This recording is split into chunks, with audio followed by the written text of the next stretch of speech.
Okay, what's up? So today I'm gonna go over my clan boss build that I have for my Frozen Banshee. Now, Frozen Banshee is one of those champions I got out of the Battle Pass way back when they did that, and she's definitely only good for a clan boss. I mean, I don't think she's really good anywhere else. Her skills are definitely not good for waves or anything. She's really only good for bosses just bosses in general, like just the boss fight and really nothing else. Definitely not an arena champion. Definitely not. You know, I don't think I use her in Doom Tower. I think I only use her in Clan Boss, and she's good in Dragon. I don't use her in Dragon personally. Let's see reviews. Yeah, so Demon Lord and Dragon, and really used nowhere else because she really isn't good anywhere else. Um, but basically, her skills, she's got three skills and an aura, and then I'll go over the blessing. So her A1 is 100% chance when you book it to place two poisons if there's poison sensitivity on the target. So she'll go for her A3 first, and then she'll do her A1, and then she'll place two poisons if her poison sensitivity lands. Her A2, I think I turn it off for. I mean, I have to because she's speed tuned for an unkillable composition I have. So this is never used. And I don't really think you need it unless, I mean, I guess for Dragon it would be useful. I don't know if she automatically uses it. I don't know if I ever turned it off for Clan Boss, but I think I probably did. I don't remember. And this just fills turn meters of all allies for by 2% for each debuff on target, which is great if he's got a lot of poisons on him or something. But if you have a speed tune, you definitely don't want to use this on an unkillable. Uh, and then her A3 places the poison sensitivity 100% chance because it just says places. There's no other wording. It just says places poison sensitivity. So you got to make sure you have enough accuracy for that. And then she's got an aura, accuracy in all battles by 35, which is great. I don't think I use it anywhere, but I think it's good. And then I got lucky enough to get a 4-star awaken on her. Obviously, this isn't necessary for anything that I'm going to show today. I didn't have her with a blessing for a very long time, so this is pretty new. And it does help for clan boss, especially for damage and all that stuff. So her 4-star awakening gives her a little bit more crit damage, a little bit more attack, and then 40% chance of inflicting bonus damage. So the way it works is, for anyone who might not know, Phantom Touch, it's just like if you have War Master, for example, like I'll go over the masteries real quick.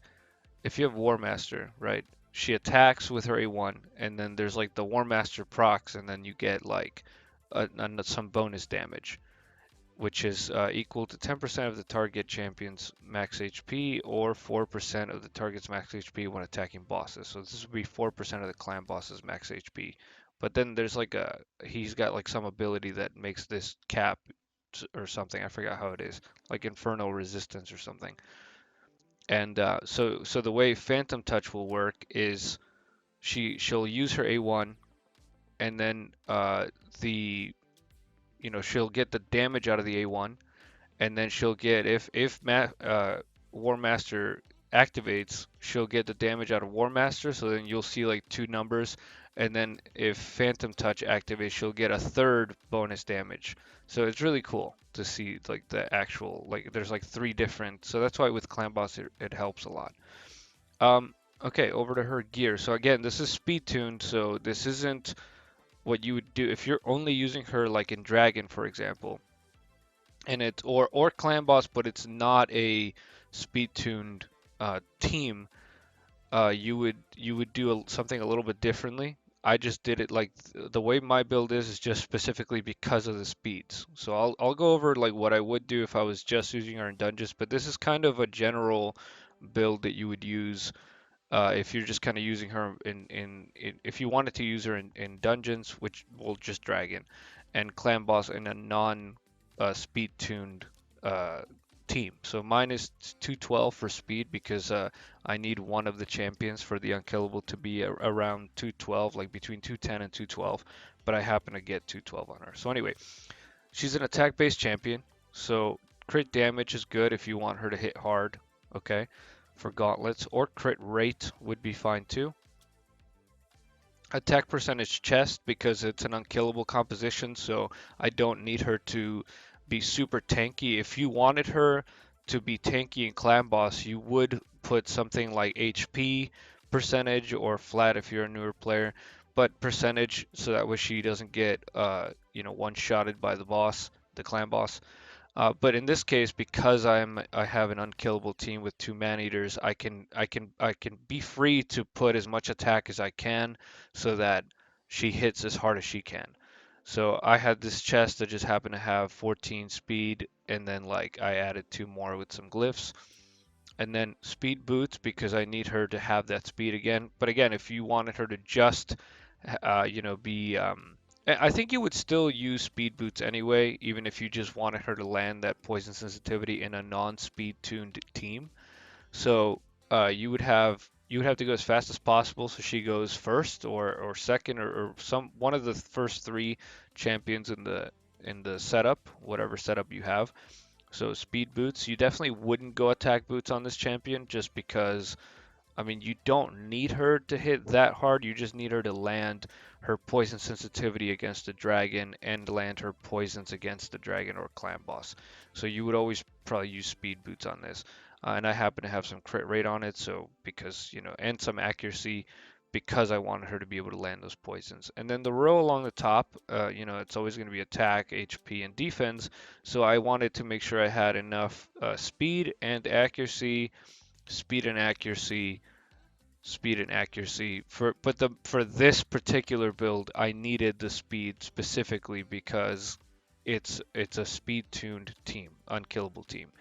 And then for the bottom row, in attack ring, again, you would use defense or HP if you're using her in dragon because you don't want her to die or get targeted by the AI. And then crit damage because I want her to hit really hard, and then of course accuracy. So this accuracy is good enough for clan boss. It's probably not good enough for drag. Maybe it is good enough for dragon, but dragon 25 is going to be a force affinity dragon, and she is magic affinity, so she's not going to be very good in it. Maybe 24. I think 24 is spirit affinity, so she would be good in 24. I'll show her in 24 and 25 and just see how it goes. But basically, that's the build that I have for her. If it's an unkillable team, you can go as much crit damage and crit rate and attack and all this stuff. Basically, the way you would build like a nuker, but you have to focus like on accuracy, so she can land those poisons and the poison sensitivity.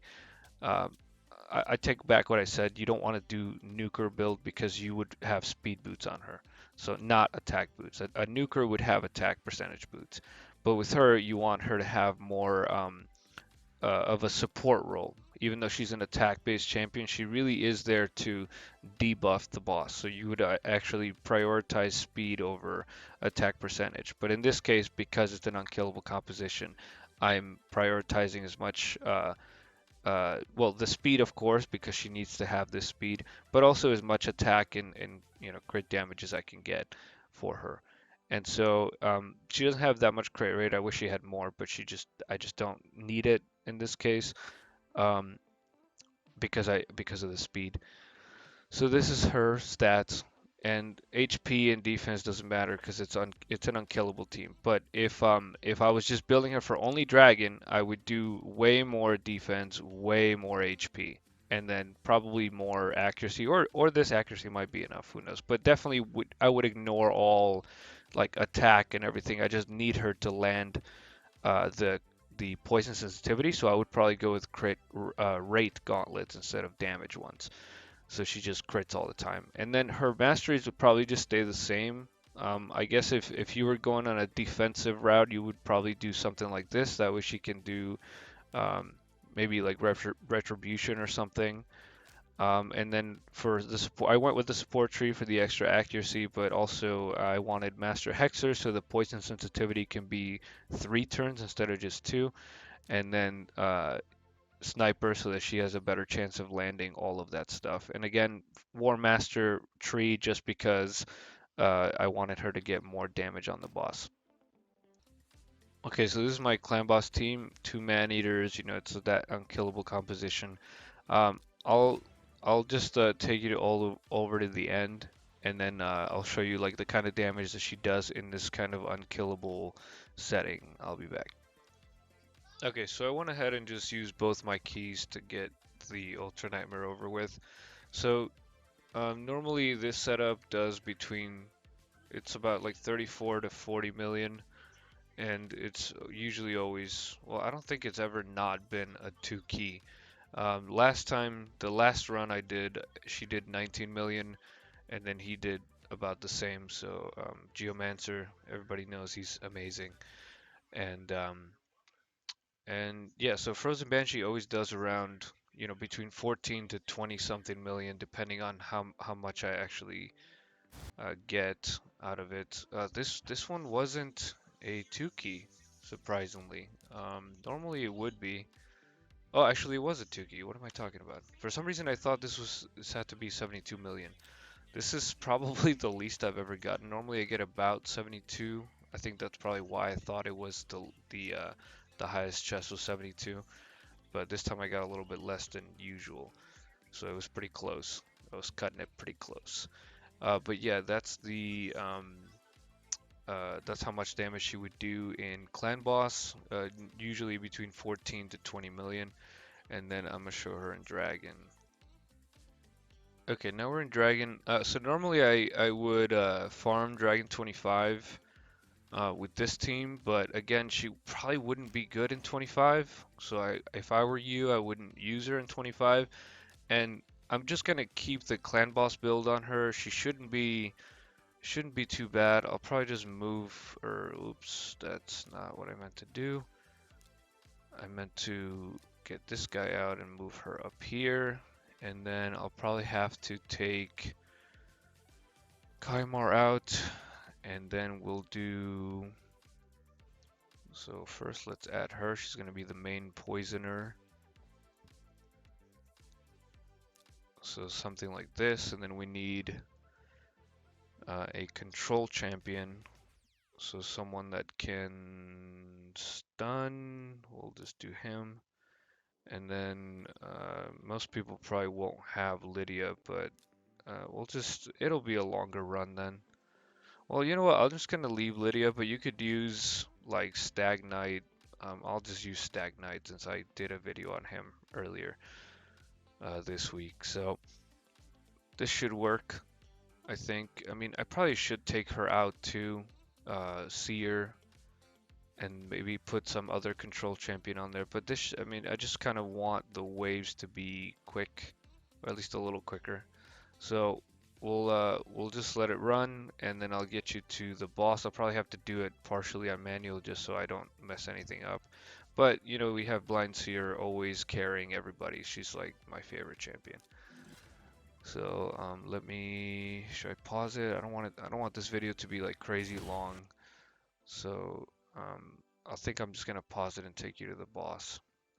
So I wanted to stop it here because this part of the reason 24 is so difficult is because you got 2 Lurias. I think I've mentioned this before in a video I did a long time ago, but that's part of the reason why 24 is such a ridiculous. Um, I don't have increased crit rate anymore. Luria is the reason why this particular floor is so difficult. It's just because she what's it called? She blocks um, revive, so it just becomes very difficult. If you if she kills everybody, it sucks. And then she does hit pretty hard, so that's why you definitely want to watch out for that and have something ready to be able to resist that, or to be able to kill her very quickly, so she doesn't like wipe out half of your team, and then you're screwed. Um, dang. So anyway, that's all I wanted to say for this. Just Luria is pretty tough, so always kind of watch that. All right, but I'm gonna take you to the boss. Okay, now we're at the boss, and this is really where she shines, especially for level 24, because all the poisons that she's doing right now. If and it took us this long just because if I had what's her name, Lydia with the weaken, I think we'd get here a little bit quicker, but since we only had the decreased defense and decreased attack, that kind of set us back a little bit. But yeah, you'll see she does once we get to the boss. I mean, it's very quick, especially with her poisons. So, and it works because he's spirit affinity in this floor, so she does land the poisons pretty well. And there we go. We got 2 million. Of course, here with her 2.3 million, she did well, not way more, but like almost 300,000 more damage because of those poisons. So we can go to 20. Let's see. I'm gonna bring back Lydia just to make the run a little bit faster, and then I'll take you to the boss. So for this kind of setup, again, you'd want to have a good carry. So either, this would be a good one. This is a good one, and then or someone like Brogni. Um, I don't know. Maybe Syl the Drakes just because she can pick people back up. I can't think of any other rare team that could actually farm this efficiently. But as far as farming it, beating it is one thing, but farming it is another thing. And then, but if you're gonna have her, you're going to have, some kind of control champion. He can stun enemies, or somebody that can decrease turn meters. So like I have, Nethro could do that, and he also does do stuns. He would be probably like a better, but I'm just gonna keep him because he's got increased speed. It should work like this. So we'll take you to the boss and we'll see. Alright, so we get to the boss, of course, with Lydia. It's a little bit faster. We got there under a minute, or a little over a minute, I mean. And so, again, this is a force affinity floor, so, she might not land the poisons as efficiently as she does on 24 because she's, magic against spirit is better. But she should still be able to land some poisons, and she should be doing pretty close to, uh, probably nowhere near as much damage as Seer, to be honest, but she should be putting in some work. I didn't even notice if she was landing poisons on the waves or anything, but this is really where she shines. It's just the battle here. And then with Lydia, of course, Lydia does the poison sensitivity, so then she doesn't need her poison sensitivity to be 3 turns if Lydia's there with a poison sensitivity debuff, and then she'll just be able to land it pretty much constantly, or land her poisons constantly. And then Seer's got the this awaken thing. I forgot what it's called. Uh, oh my god, I just had it too. I totally forgot. But there you go. I mean, 2.2 million. That's not amazing. It's not like earlier. She got more than Seer. This time Seer, because she was just smashing the waves. So, what the hell? I just noticed this thing. Was that there the last time? I didn't even notice that. Anyway, but yeah, that's her on Dragon. So just to reiterate, um, again, for this particular build I have, she's got the higher attack, a little bit higher attack, crit damage, as much accuracy as I could get, but with the limitations of the speed that I had to get for the unkillable composition. But if you're using her in Dragon mainly, or even if you're using her in Clan Boss, you definitely want her to have more tankiness. You want to have more like a defense percentage or HP percentage, or defense percentage and HP percentage boots or something like that.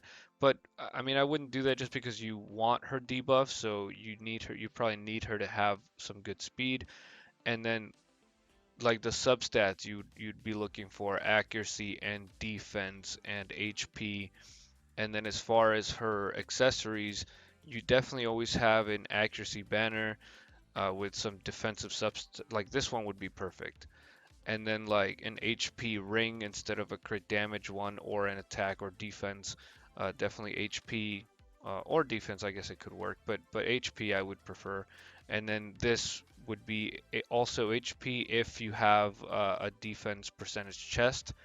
You know, just as much defensive stats that you could get on her if you're using her in dungeons and a non-unkillable clan boss team. You want to make her really tanky with a lot of accuracy and a lot of defense and a lot of HP. But if you're doing an unkillable composition like mine, you definitely want to go for as much damage output as you can get. Alright, so that's the video, and it's already 20 minutes, sorry about that, but alright, thanks.